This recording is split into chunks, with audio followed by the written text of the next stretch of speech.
Hello, everyone. Welcome back to yet another episode of Plain Tea Podcast. During last episode, we talked about the theme of election. We talked about interesting stories, facts, and trivia about various elections that have taken place in different countries and in different regions. We talked about how these stories have navigated the process of voting and, of course, about the election and regarding the policies and the politics of those countries.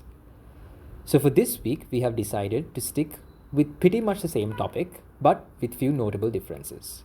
For this week, we decided to dive deep into significant elections that were taken place during the year 2024, since it was such a significant and an impactful year in terms of elections for many countries. We will start with the Sri Lankan election, and more specifically with the 2024 presidential election, where the executive president was given to Anura Kumara Dissanayake after a historical win. Secondly, we will dive deep into the 2024 parliamentary election, where history was made by NPP going from a 3-seat party to securing 159 seats in the 225-member parliament. Next up, we will dive into the US election, as it is significant not just to the United States but also to the rest of the world. Next up, we will be talking about the Indian election, which is the biggest democracy in the world, and the process of an election where more than 1.4 billion of the world's population are involved. We will also talk about the election that took place in the United Kingdom and its significance to the people of the UK. Finally, we will be ending the episode with the election that took place in North Korea. This would definitely be a very interesting listen to all our listeners, as North Korea is not a very specific country that's known for its democratic rules and its governance. So, before we dive into each of these elections that took place in the year 2024, let's first talk about different types of elections in the world and what they're all about. Because honestly, there is a lot of technical terms flying around and it sometimes can get a bit confusing. So, first, when you look at a presidential elections, now this is what most people think when they hear the word elections, especially in countries like Sri Lanka, US, and Brazil. Here, people vote directly to the head of the state. And at the same time, we also have what we call as parliamentary elections, where the people decide who gets into the country's parliament to represent the people. There is also something called a constitutional election. Now, these are less common but super important because they are all about electing people who will rewrite or change the country's law. We also have something called local elections, which is hyper focused on communities, things like school boards or county commissioners, super grassroots. And at the same time, in regions like Europe, we have the EU elections, where citizens vote for members of the European Parliament. This decides who represents them at the EU level, handling things like trade, policy, and law that affects all member states. And finally, we have something at a very global stage, for example, the UN Security Council elections. Here, member states of the United Nations vote to decide which countries join the Security Council as non-permanent members. So there you have it. A quick breakdown of different types of elections that you might have already heard about during the year 2024. So with that, let's move on to the very first election that we want to dive deep into, which is about the 2024 Sri Lankan presidential election.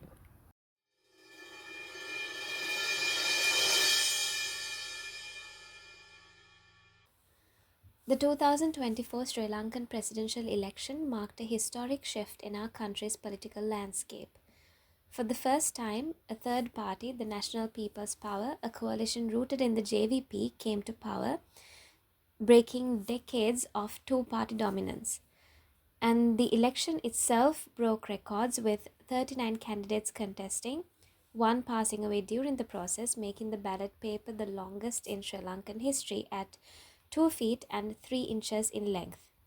No candidate secured the required 50% vote in the first round, and that led to a decisive role for second and third preferential votes because for the first time there were more than two main frontrunners. A key claim surrounding this election is that Anurukumara Disanayaka, the NPP candidate, owed his success to the momentum from the Aragale that forced out Gotabaya Rajapaksa in 2022. However, while the Aragale certainly played a role in mobilizing public sentiment, it also oversimplifies the complex dynamics of Sri Lanka's politics to say that NPP became popular because of the Aragale, because AKD's strong stance on economic reforms, anti-corruption and social justice have long predated the Aragale and have helped him build a loyal voter base. His success in the 2024 election is is now seen as a culmination of years of building credibility among voters disillusioned with corruption, the two-party system, the existing political elite, mismanagement of the country's resources. So the election was as much about rejecting the old guard as it was about AKD's popularity. The NPP's rise also brings with it the baggage of the JVP's violent past, particularly its association with uprisings during the 1970s and 80s. And critics argue that despite AKD's attempts to distance himself from these events, the legacy of the JVP's earlier militant actions raises concerns about the NPP's stability and their capacity for governance. Nevertheless, the NPP's policies of reform, transparency, and social justice managed to outweigh these historical concerns for a significant portion of the electorate. And social media also played a huge role in this election, with AKD's campaign leveraging digital platforms to rally support, particularly among younger voters, sometimes even completely bypassing traditional media methods for campaigning as well. Even the general public made use of their digital platforms to advocate for their preferred candidates through political commentary, through memes and viral content encouraging voter engagement. And almost all main candidates made use of social media platforms, and that made this election as much about digital activism as it was about conventional campaigning. International media outlets as well, like the BBC, Al Jazeera, and Indian news channels, also paid close attention to our election results. Many international media channels focused on AKD's left-wing ideology, calling him a Marxist and positioning his victory as part of a broader regional shift towards leftist politics. So this sort of international interest also highlights the global significance of the election, and the NPP's potential impact on Sri Lanka's foreign policy. So, in conclusion, the 2024 presidential election was a transformative event in Sri Lanka's political history, and AKD and the NPP have certainly established themselves as significant players in Sri Lanka's future political trajectory.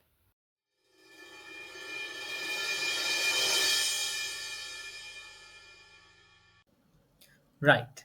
With that, let's divert our attention to the Sri Lankan parliamentary election, which was held just a couple of weeks ago, and the significant impact that it caused. The 2024 Sri Lankan parliamentary elections marked an important moment in the country's political landscape. The National People's Power or NPP made a major gain, winning 159 seats in the 225 member parliament, a significant rise from just 3 seats in the previous election. This success was driven by a coalition of youth groups, civil society organizations, and trade unions, all working together for political reform and social justice. The NPP's message found support across various districts, including areas traditionally controlled by other political parties. A historic moment in these elections was the election of Dr. Harini Amarasuriya as Sri Lanka's third female Prime Minister. She is the first female Prime Minister with no family ties to the country's political dynasties, challenging the long-standing tradition of family-based leadership in Sri Lanka's political history. The election also saw a positive shift toward gender inclusivity with 21 women elected to parliament. This achievement was largely driven by the NPP, which fielded several strong female candidates. Vijitha Herat's victory was another key highlight. Running in the Gampaha district, he set a new record by securing 716,715 preferential votes, the highest ever in Sri Lanka's parliamentary elections. The NPP-led government has promised a smaller and more efficient cabinet with just 21 ministers and the Prime Minister to improve governance. Most notably, the election marked the absence of the Rajapaksa family, a dominant force in Sri Lankan politics for decades, signaling a break from the old political elite and the beginning of a new era of Sri Lankan politics.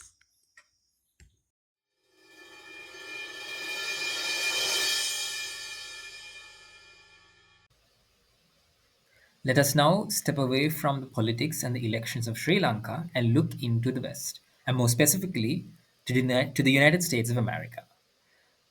An election, and more specifically a presidential election in the US, can play a huge, significant role, not just to the people of the US, but also to the rest of the world. Number one reason is because of the geopolitical influence US has over other countries, but also because of the significant economical impact US can create for the international community. The 2024 US presidential elections was pivotal not just for America but for the entire world. And while we can't cover it all, we'll touch on two key points in this podcast.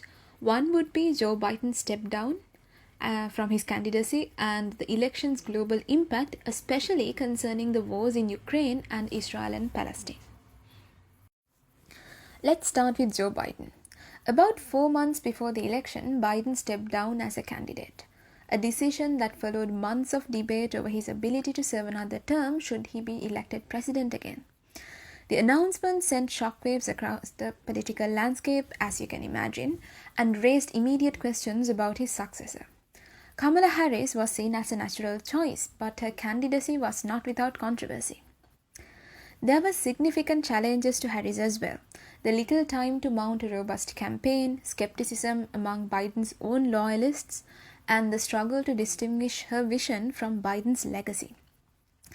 Post-election, analysts have agreed that these hurdles may have cost Harris the White House. And without the time or the distance to fully step out on her own outside Biden's shadow would have been another huge challenge. Biden's move, however, is not without precedence.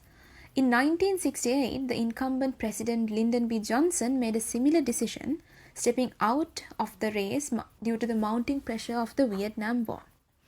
His chosen successor was Humphrey, who ultimately lost painfully close to Richard Nixon.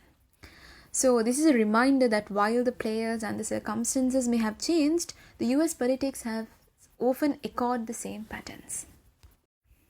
Now let's shift to the international implications of the election, starting with the war in Ukraine. Throughout the campaign, Trump claimed that he could end the conflict in a day. Bold words, but he never explained how. Experts speculate two possibilities. One, that he could pressure Putin to put a halt to the war. Not an end, but a halt. Though how he could achieve this is not clear. The second and more controversial possibility is the US withdrawing support from Ukraine, potentially leading to a Ukrainian defeat. It's a move that could definitely end the war, but not in a way many would hope. Interestingly, Ukrainian President Vladimir Zelensky has already congratulated Trump, perhaps signaling an attempt to secure US support in the years to come. Turning to the Israel-Palestine conflict, the dynamics are just as complex.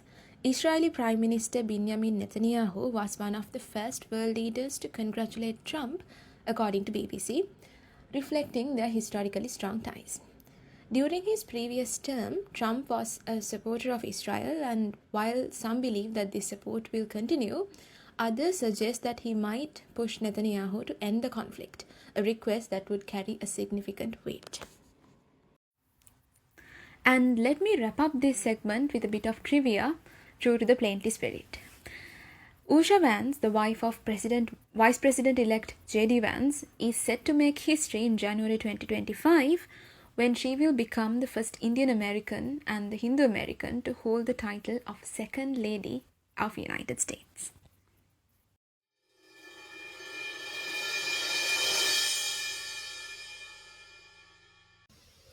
Those were some impactful stories that came out of the United States presidential election that happened a couple of weeks ago. Let us now come back to the South Asian region and look at stories that came from the Indian elections that were held during the past couple of months. Now let's move to India, the world's largest democracy. The 2024 Indian general election was a huge event with nearly 970 million eligible voters. It took place over 6 weeks from April 19th to June 1st and was held in 7 phases due to the country's size and logistical challenges. Voters chose 543 members for the Lok Sabha, India's lower house of parliament, with 272 seats needed to form a government. About 15 million workers and security personnel were involved, and 18 million voters were cast in their ballots for the first time. In the end, Prime Minister Narendra Modi's Bharatiya Janata Party or BJP, leading the National Democratic Alliance, won a third consecutive term. However, opposition parties like the Indian National Developmental Inclusive Alliance, which includes the Congress Party, made significant gains in key states. While the BJP lost ground in Uttar Pradesh and Maharashtra, it surprisingly won in Odisha. Although the BJP only secured 240 seats, its allies helped them cross the 272 seat threshold, giving them the majority. That said, exit polls had predicted a much bigger win for the BJP, which led to public apologies from polling companies. They admitted their predictions were off, blaming biased samples and complex nature of India's elections. Now there's a big proposal in the works: one nation, one election. This idea would mean holding simultaneous elections for the Lok Sabha, state assemblies and local bodies. The BJP supports it, arguing that it would save time, money and reduce voter fatigue, pointing out that frequent elections disrupt governance and supply chains. However, opposition parties like Congress, Mamata Banerjee's TMC, MK Stallin's DMK, and the AAP oppose it, saying it's too costly and raises constitutional issues.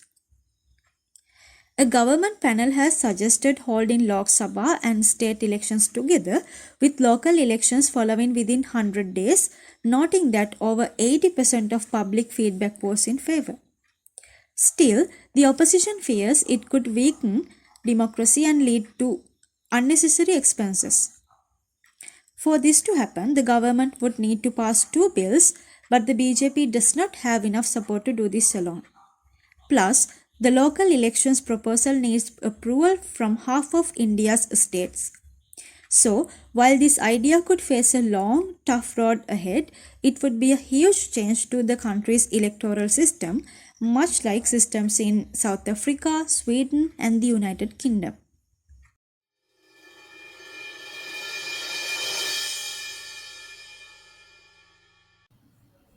Let us now go back to the West and listen to some stories that came from the general parliamentary election held in the United Kingdom. The UK general election of July 4th, 2024, is already being seen as a major turning point in British politics. It brought an end to the 14 years of Conservative rule, which was a period marked by mounting public frustration over inflation, the cost of living crisis, and an overstretched healthcare system. The Labour Party's victory, led by Sir Keir Starmer, echoes other pivotal elections in British electoral history. Take 1945, for example, when Clement Attlee's Labour Party swept to power after World War II, promising to rebuild Britain through the welfare state and nationalising key industries.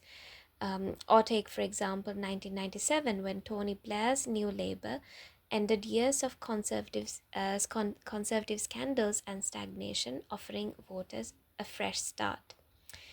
In 2024, many voters were driven by the dissatisfaction with the Conservatives' handling of public services and the economy, and Labour's pledges to invest in green energy, improve public services, and bolster workers' rights struck a chord with a broad base of the electorate. And once they came into power, the Labour Party did begin acting on its promises. They entirely scrapped the controversial Rwanda asylum scheme, they lifted the ban on onshore wind farms, and they laid out plans to nationalize the railways. However, not everything has been smooth sailing. There is criticism over delays in their workers' rights agenda, which formed a central part of their electoral campaign, including the promised right to disconnect from work after work hours. So these early hiccups aren't new to British electoral politics. For example, after Tony Blair's victory in 1997, his government also faced challenges in delivering on its ambitious promises. And on the global front, this election signals a shift in the UK's approach to international challenges as well. The Labour Party's focus on climate policy aims to re-establish Britain as a leader in global environmental efforts, but their very cautious and measured response to the International Criminal Court's ruling against Israeli Prime Minister Benjamin Netanyahu has drawn criticism, raising questions about how Britain will navigate international justice and diplomacy moving forward. So, looking ahead, the 2024 election feels like another moment of political realignment for Britain. Like 1945 and 1997, it reflects a public demand for change. The real test for the Starmer administration will be turning bold campaign promises into lasting reforms, both at home and on the global stage.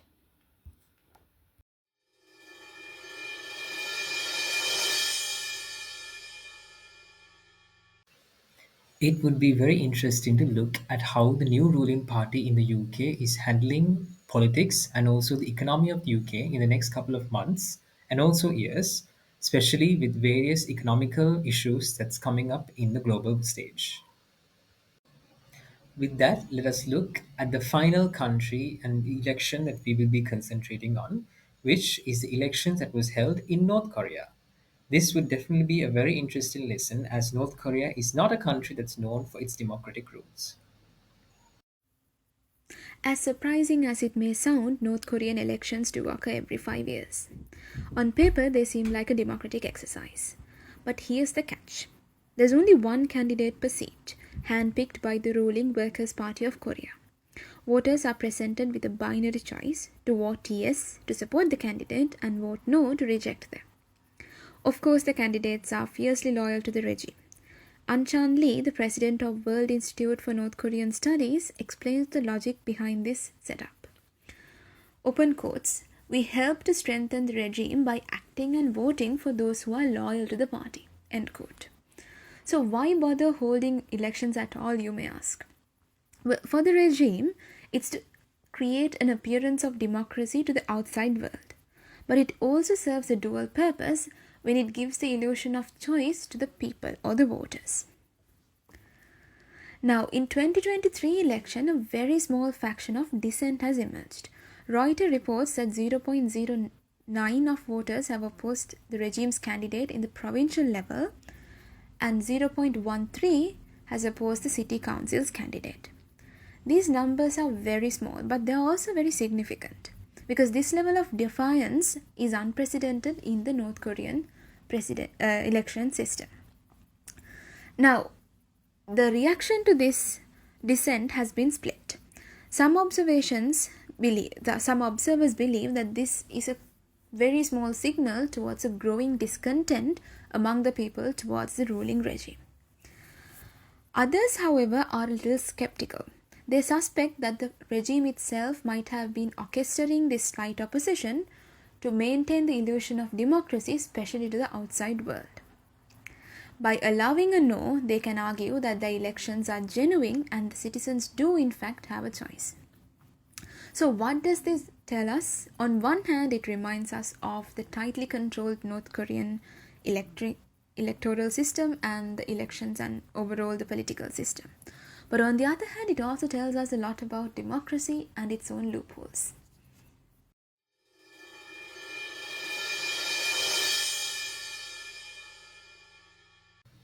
And with that, we have come to the end of today's Plain Tea podcast episode. Hope you had a very interesting listen into some of very important elections that were held during this year in certain regions and in countries.